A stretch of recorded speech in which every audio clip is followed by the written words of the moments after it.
ఈ ఒక్క బ్రిక్తో మీరు ఇంట్లో ఉండి మీ హోల్ షోల్డర్స్ మీద ట్రైన్ చేయొచ్చు. ఫస్ట్ వేరియేషన్ వచ్చి బ్రిక్ లాటరల్ రైజెస్. ఇది చేసేటప్పుడు మీ అప్పర్ బాడీని అయితే కాస్త ఫ్రంట్కి అయితే లీన్ చేసి లాటరల్ రైజెస్ అయితే చేయండి. ఎప్పుడైతే మీరు మీ హ్యాండ్స్ కిందకి వస్తున్నాయో అప్పుడు స్లో అండ్ కంట్రోల్గా తెస్తే మీరైతే మీ లాటరల్ హెడ్ని అయితే ఫీల్ అవ్వచ్చు. ఇది చేయడం వల్ల మీ షోల్డర్లో ఉన్న లాటరల్ హెడ్ని అయితే టార్గెట్ చేయొచ్చు.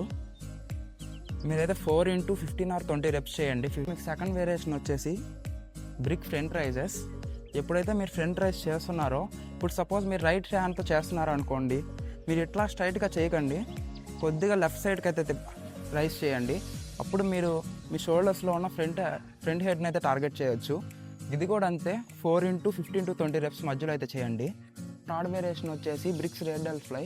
ఇందులో మీరు బ్రిక్స్ని కూడా ఇట్లా హోల్డ్ చేసి మీరైతే బెండ్ అవ్వాలి. బెండ్ అయ్యాక ఇట్లా ఫ్లైస్ అయితే చేయండి. ఇది చేయడం వల్ల మీ షోల్డర్లో ఉన్న రేడియల్ని అయితే టార్గెట్ చేస్తారు. ఇది కూడా సేమ్ అంతే, 4x15 to 20 రెప్స్ అయితే చేయండి. అంతేగా ఈ వీడియో. ఇంకా నెక్స్ట్ వీడియో కలుసుకుందాం. Until then, bye bye.